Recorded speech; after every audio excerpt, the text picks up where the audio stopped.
I knew something shady was going on the second I saw the tire tracks cutting through my field. It was a Thursday morning, just after sunrise, and I was sipping my black coffee on the porch of my ranch-style home on the edge of Willow Ridge Estates. My field stretched about 4 acres beyond the backyard, flat, dry, and fully mine. A boundary line, registered and recorded, separated my land from the HOA-controlled neighborhood. I never joined it, never intended to. That's why I bought this property in the first place, to be left alone. So when I spotted those deep tire ruts slicing through the north side of my field, I knew someone had crossed a line, literally. I hopped off the porch and followed the path through the dry grass. My boots crunched over the cracked soil until I rounded a small grove of oaks and stopped dead in my tracks. There it was, an above-ground pool, bright blue, inflatable, and massive, sitting right in the middle of my field like it owned the place. A couple of folding chairs were set nearby, along with a pink cooler and a stack of beach towels. A sign stuck in the ground read, "Reserved for HOA Summer Splash-Off Saturday." I stared at it, trying to process the absurdity.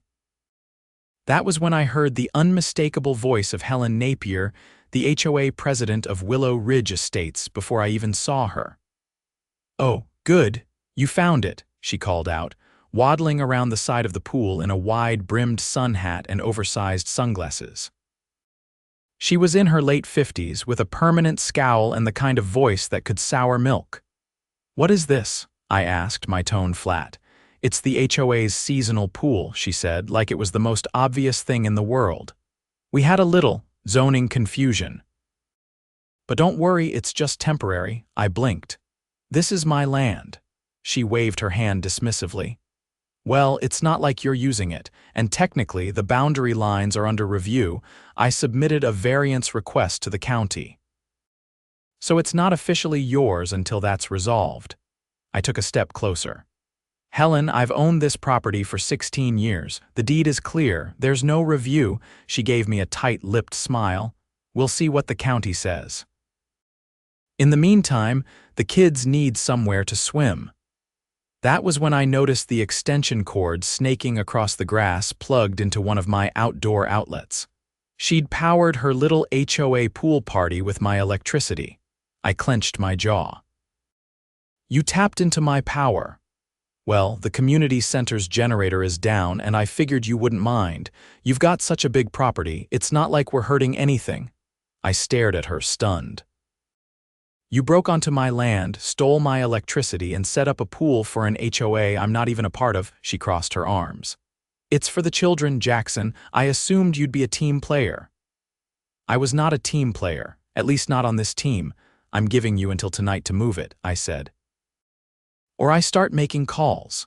Helen pulled her sunglasses down to glare at me over the frames. "Go ahead. I already spoke to the HOA attorney. We're within our rights." I didn't bother arguing. Reasoning with a Karen like Helen Napier was like debating a raccoon over garbage ownership. I turned and walked back to the house, heart pounding. And that's when I got the idea. A very legal, very satisfying idea. See, my field isn't just empty land. It's part of an alfalfa rotation I manage seasonally, usually dry until I irrigate in late June. And wouldn't you know, the irrigation system was set to kick on Friday morning. I had just delayed it a week due to the dry forecast. But now, I had a pool to water. Friday morning, just before dawn, I walked out to the irrigation control panel and flipped the switch.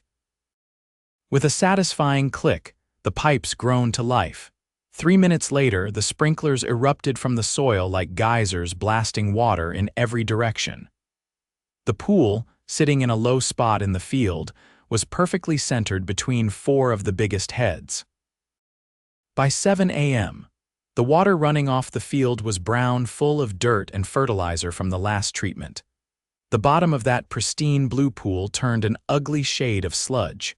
The inflatable ring sagged under the weight of the extra water, and the extension cord fried. I was back on my porch with a second cup of coffee when Helen came screaming up the gravel path like a banshee in dollar store flip-flops. "What did you do?" she shrieked. I kept my voice calm. Activated my irrigation system on my land. You ruined the pool, I shrugged. Shouldn't have put it on a working field. Did you check the zoning map before trespassing? She glared at me, her face redder than a boiled lobster.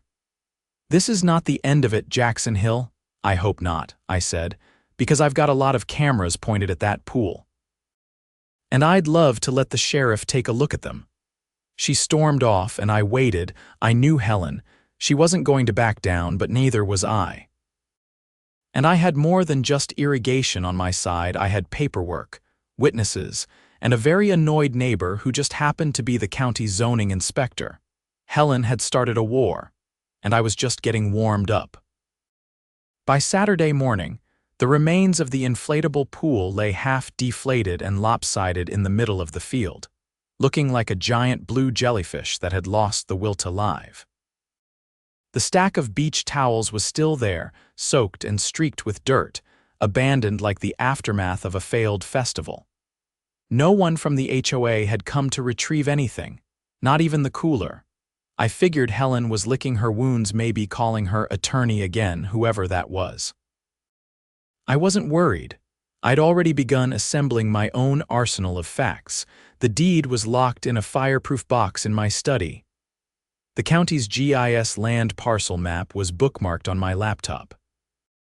And most importantly, my neighbor 3 parcels over, Wallace Griggs, had worked in the county zoning office for 32 years before retiring. He knew every square foot of Willow Ridge Estates, and he owed me a favor. I caught him on his morning walk just past the split-rail fence that marked the edge of my property. "Morning, Wallace," he tipped his straw hat. "Jackson, heard you irrigated a pool yesterday." "Word travels fast," he chuckled. "Helen's been on the phone with half the neighborhood. Claims you flooded her community amenity." "That amenity was on my land." "I know. You want me to pull the parcel overlay from the recorder's office?" "Already got it. Just need someone to confirm it's current." "You got it. Swing by later." "I'll print the latest survey maps too." I nodded, then glanced back toward the field. "Think she'll try something else?" Wallace scratched his chin. "Helen, she's not used to losing. If she thinks she can twist the bylaws to her advantage, she'll do it, and she'll drag that whole HOA down with her." That afternoon, I got my confirmation. Wallace handed me a copy of the most recent plat map, signed and dated by a licensed surveyor. My property line hadn't moved an inch. The pool had been at least 30 feet inside my boundary. I didn't send it to Helen right away. I wanted to see what she'd try next. It didn't take long. Sunday morning, I woke to a shrill metallic rattle outside my kitchen window. I pulled back the curtain and saw 2 men in neon vests hammering a flimsy aluminum stake into the edge of my property, just near the gravel drive that led to my barn. A roll of plastic orange mesh fencing sat at their feet. Another man stood nearby, arms crossed, clipboard in hand. I stepped outside, boots crunching against the gravel. "You lost." One of the workers looked up. "We're installing the temporary safety fence for the HOA event." I pointed to the land beneath their boots. "That's not HOA land." Clipboard guy spoke up. "We received authorization from the Willow Ridge Board. It's a community improvement project." I folded my arms. "And who gave you permission to step onto private property?" He hesitated. "The boundary line is under review." There it was again, that phrase, Helen's favorite fiction.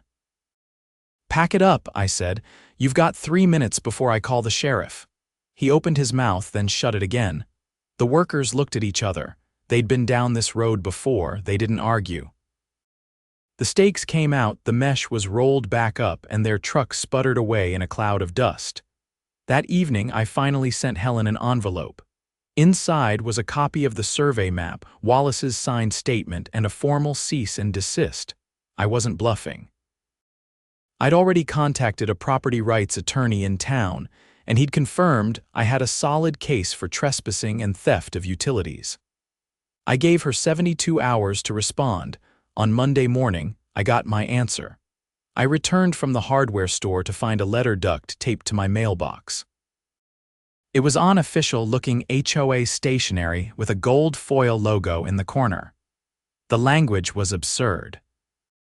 It claimed my field had been designated as an auxiliary recreational space under a revised bylaw that had been preliminarily ratified by the HOA board, pending full community vote. The letter also stated that my continued obstruction of community development efforts would result in escalating fines starting at $500 per day. I laughed out loud. Then I walked inside and called Deputy Rivas. He answered on the second ring. "Sheriff's Department, Rivas speaking. This is Jackson Hill. I've got a trespassing situation turning into something bigger. Is this about the HOA pool thing? So you've heard. I got 3 calls about it. One claimed you sabotaged a community facility. One claimed you assaulted a contractor. The third just said you were threatening local governance." I sighed. "You want to come by? Be there in 20. Rivas pulled up in a dusty cruiser wearing aviators and a no-nonsense expression. I handed him the duct-taped notice. He read it twice, then let out a low whistle. "Auxiliary recreational space, that's a new one. They fabricated a bylaw to justify trespassing, and they're issuing fake fines. You got documentation?" I handed him the survey, the deed copy, and Wallace's statement. "This is solid," he said. "Want to press charges?" "Not yet. But I want a report on file, and I want them warned." Rivas nodded. "I'll go have a word with Helen." He drove off toward the HOA clubhouse, which sat 2 blocks into the neighborhood, an ugly stucco building with plastic columns and a parking lot that always smelled like fertilizer. I stayed by the porch, watching the sun sink lower behind the hills. It wasn't even 30 minutes before Rivas came back. He parked, got out, and walked over with a look that said things had gotten weird. "She tried to issue me a citation," he said. "For what? Interfering with HOA business." I stared at him. "You're a sheriff's deputy."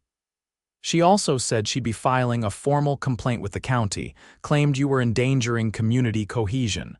"That's not a real thing." "Nope, but she was passionate about it." I shook my head. "What now?" I filed the report. "You're in the clear. If she or anyone steps foot on your land again without permission, call us. Next time we'll treat it as criminal trespass." "Appreciate it." He paused. "You might want to keep an eye on your power meter. If she tapped your outlet once, she might try something dumber next time." I already had. After the pool incident, I'd installed a lockable cover over the outdoor sockets and added a second motion-activated camera facing the field. That night I checked the footage. Nothing new. Just wind in the grass and the occasional rabbit. But Tuesday morning I found something else. A flyer had been slid under my front door. It was printed in neon colors with bold fonts. At the top, Willow Ridge HOA presence, emergency community vote. Expansion of neighborhood amenities. Beneath that, in smaller text, proposal to annex adjacent land for long-term recreational use. At the very bottom, in faint gray print, it listed my parcel number. I took the flyer straight to my attorney. He read it, then looked up slowly. "If they actually attempt to vote on this," he said, "it's fraud. You're not a member of the HOA. They have no legal standing to annex anything. What happens if they go through with it anyway? Then we sue, and we win."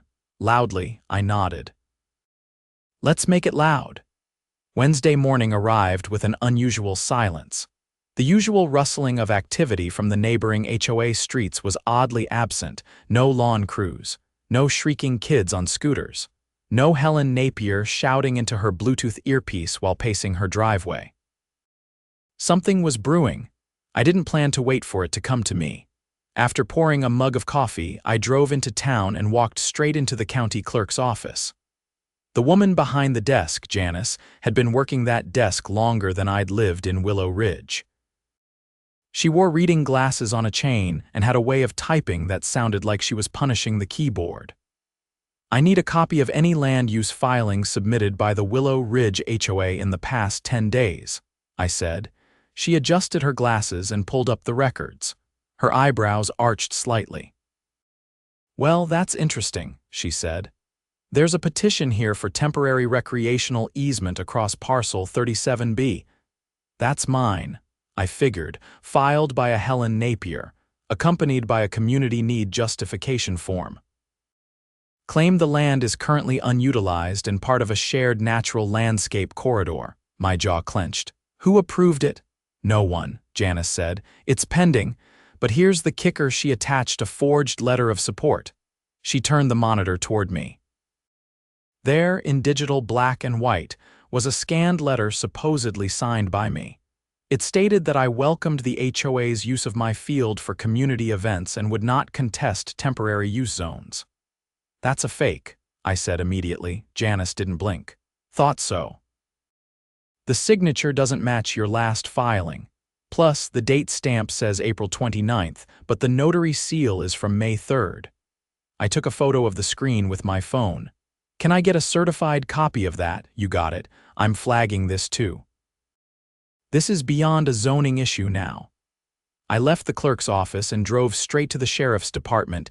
Deputy Rivas wasn't at the front desk, but the sergeant on duty recognized me. Jackson Hill, he asked. That's right. We heard about the forged letter. Janice already called it in. You want to make a formal complaint? Yes, I want Helen Napier held accountable. Then come with me.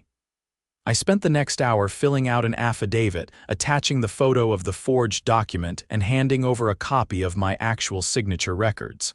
They took it seriously. A lot more seriously than I expected. When I stepped out of the sheriff's office, I had 2 voicemails. One from Wallace Griggs, the retired zoning inspector, and one from my attorney. Wallace's voice held a sharp edge. You're not going to believe what I just found in the county archives. Call me back as soon as you can. I drove straight to his place. He met me in the driveway, holding a manila folder thick with copied documents. Helen's been busy, he said. Turns out she tried this trick before. Back in 2014, she submitted a fake easement agreement to claim part of the greenbelt behind her house as community garden space. It got thrown out when the real property owner caught wind of it. She's done this before. Yep. And here's the real kicker: she used the same notary name on both documents. Guy doesn't exist. I ran his license number. It's a fake. That changed everything. Forgery of a legal document was one thing. Using a fictitious notary on government filings, that was criminal fraud. We took the documents straight back to the sheriff's office. This time, I was escorted to the back where an investigator named Morales took my statement. He peppered me with questions: how I discovered the forgery, whether I had ever signed any agreement, if I had previous dealings with Helen that might suggest a pattern. Irrigation sabotage, a fake annexation vote, and now forged signatures, Morales said, flipping through the growing stack of documents. She's not just overstepping her authority, she's committing fraud against the county. What happens next? He didn't answer right away. Then he said, if the DA agrees, this could be felony territory. By the time I returned home, a patrol vehicle was parked near the clubhouse. Helen stood at the top of the steps, arms crossed tightly across her chest, her face an unreadable mask as Investigator Morales spoke to her. I didn't bother approaching. I had other work to do. I walked the field. The ruined pool was gone, finally hauled away sometime during the night, but the grass around the spot was still matted and dead. Near the edge, I noticed fresh boot prints too small to be mine and too recent to be from the irrigation crew. Someone had been out here again, maybe checking for more annexable space. I installed a 3rd security camera on a steel pole, this one with night vision and audio. I wasn't taking chances. That evening, my attorney called with another update. She's not just in hot water with the county, he said. I reached out to the state HOA regulatory board. Turns out, Willow Ridge Estates hasn't filed their annual financial disclosure for 2 years. That's a violation of state law. What does that mean? If the board is found to be operating without transparency, the entire HOA can be dissolved by court order, especially if there's evidence of fraud or misuse of authority. I whistled. So this could get bigger than just my land. Much bigger. And Jackson, don't be surprised if some of her so-called supporters start flipping on her. Nobody wants to go down with the ship. He was right. By Saturday, whispers were spreading across Willow Ridge. I noticed neighbors walking their dogs a little closer to my property line, casting glances toward the clubhouse. A few even waved something that hadn't happened since Helen's pool party propaganda began. Sunday morning, I got a knock at the door. A man in his 40s stood on the porch, balding, with a clipboard under one arm. "I'm Greg Phelps," he said. "HOA treasurer, or I was. I resigned last night. I want to talk." I stepped aside. Greg sat at my kitchen table, nervously twisting a pen between his fingers. "I didn't know about the forgery until yesterday," he said. "I saw the flyer, but I thought it was just another one of Helen's ideas. She told us she had your verbal permission and that the paperwork had already cleared. She lied. I know that now, and I've started going through our records. Helen's been using HOA funds to pay for private services, landscaping for her property, repairs to her driveway, even a new AC unit last year. You have proof, receipts, invoices, the works. I took copies, and I've already contacted a state investigator. If you want to add your complaint to the file, I'll make sure it gets fast-tracked." "I'll do better," I said. "I'll testify." Greg let out a breath of relief. "Thank you. She's been bullying everyone on that board for years. Nobody wanted to cross her. That's the problem with people like Helen. They count on everyone staying quiet." He nodded. "Well, not anymore. That night I got a call from Deputy Rivas. We served a warrant on the HOA clubhouse," he said. "Recovered a laptop, financial files, and 3 sets of keys to your property gate. Looks like she made copies. She's not going to walk from this, is she? Not a chance. The DA's office is preparing charges: criminal trespass, utility theft, document forgery, and now embezzlement. That's not HOA trouble anymore. That's prison trouble." I stood on my porch after the call, looking out over the field. The grass was growing back slowly. The tire ruts were fading. By Monday morning, the clubhouse was padlocked, and a county notice was stapled to the door. "Under investigation, access restricted by court order." Helen was nowhere to be seen, but the neighborhood, it was waking up.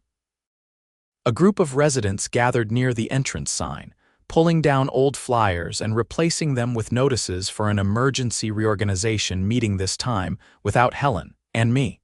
I had no intention of joining the HOA, but I would be watching. Because the next time someone tried to make my land their playground, they'd find out the hard way. Irrigation was just the beginning. By Wednesday afternoon, Helen Napier was no longer a mystery. The sheriff's department had released a formal announcement. Charges had been filed. I stood in line at the feed store when I overheard 2 ranchers talking about it. Something about community trust abuse, wire fraud, and unauthorized financial disbursement. The words were too polite for what she'd done, but the meaning was clear. Helen was facing real consequences. I didn't bother celebrating, not yet. I knew how people like her operated. She'd slither through any crack in the system if given half a chance. But this time, I wasn't the only one watching. That evening, a silver sedan with government plates pulled up to my front gate. A tall woman in a navy suit stepped out, holding a leather-bound folder and a tablet.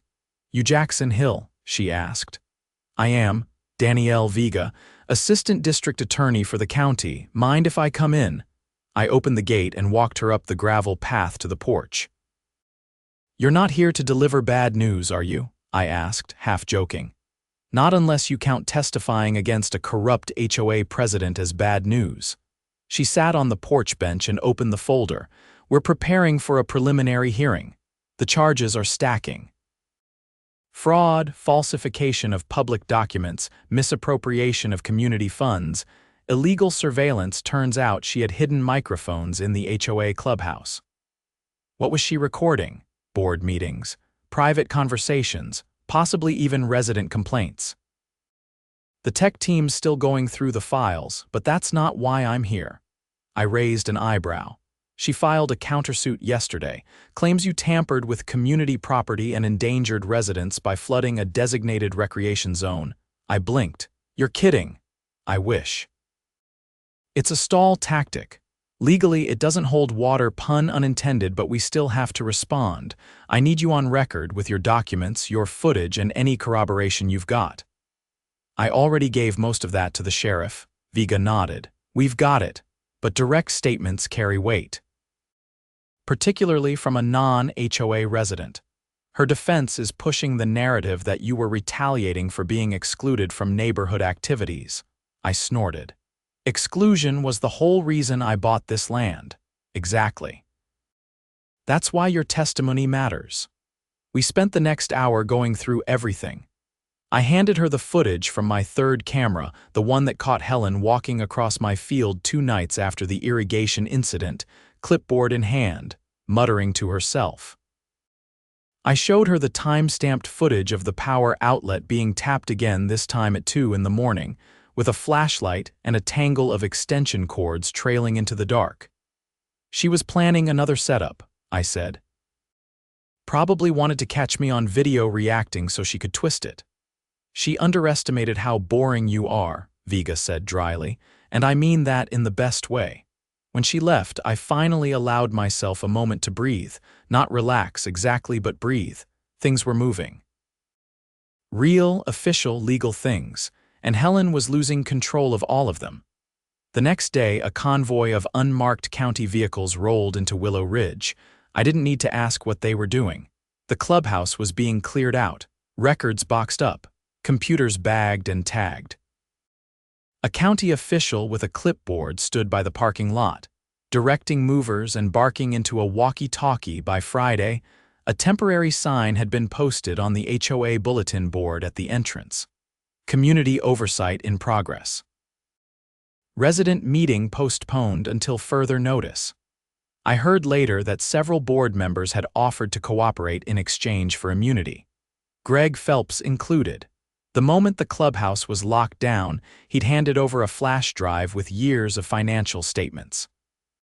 It showed exactly how Helen had funneled maintenance funds into her personal accounts, disguised as vendor reimbursements, fake landscaping contracts, and even inflated utility payments. It was over. The real finale came the following Monday. I was stacking fence posts by the barn when Wallace pulled up in his old blue pickup. "You heard?" he asked, stepping out with a half-folded newspaper. "What now?" They arrested her at her daughter's house in Brentwood. She was packing a suitcase. "Trying to run, looks like it." They found a burner phone and a prepaid debit card in the luggage. He handed me the paper. The headline read, "HOA President Indicted in Multi-Felony Fraud Case." Below it was Helen's mugshot, hair frizzed, eyes puffy, lips pressed into a tight, bitter line. "She's facing a dozen charges," Wallace said. "DA's pushing for a plea deal. 5 years minimum." For a woman who ran a neighborhood like a dictatorship that probably felt like a lifetime, still, I didn't feel triumphant, just steady. "She underestimated a lot of people," I said. "Thought she could push and scare and lie her way through anything." Wallace nodded. "People like that always run out of road, eventually." The fallout came fast. Within 2 weeks, the HOA board was officially disbanded by court order. A temporary administrator was appointed by the county to manage essential services, trash pickup, grounds maintenance, and emergency repairs. Residents were offered the option to vote on whether to dissolve the HOA permanently or restructure it under an external oversight committee. Most opted for dissolution. I didn't attend the meetings. I wasn't part of that world, but I got updates. Greg Phelps emailed me a thank you note, handwritten, scanned, and attached as a PDF. He said the neighborhood was finally breathing again. People were talking to each other without fear. One resident even hosted a barbecue on their front lawn. No one reported them for it. As for my field, I let the grass grow tall again. The irrigation system stayed off. The cameras remained up. I wasn't expecting more trouble, but I'd learned that vigilance pays off. 3 weeks after Helen's arrest, I received an envelope from the county courthouse. Inside was a formal apology letter from the Interim Oversight Committee. They acknowledged the unauthorized use and attempted annexation of my property, and confirmed that no future HOA activities would be permitted within 30 yards of my boundary line. The letter was signed by 3 different county officials and stamped with the seal. It wasn't necessary. But it felt good. That weekend, I finally took a day to myself. I brewed coffee, pulled a chair out to the porch, and watched the sun come up over that same stretch of field where Helen's pool used to sit. The soil had healed. The air was still. And the only sound was the distant chirp of morning birds and the creak of my rocking chair. The neighborhood was quieter now. Not in a dead kind of way, in a peaceful kind of way. No more fake votes. No more forged documents.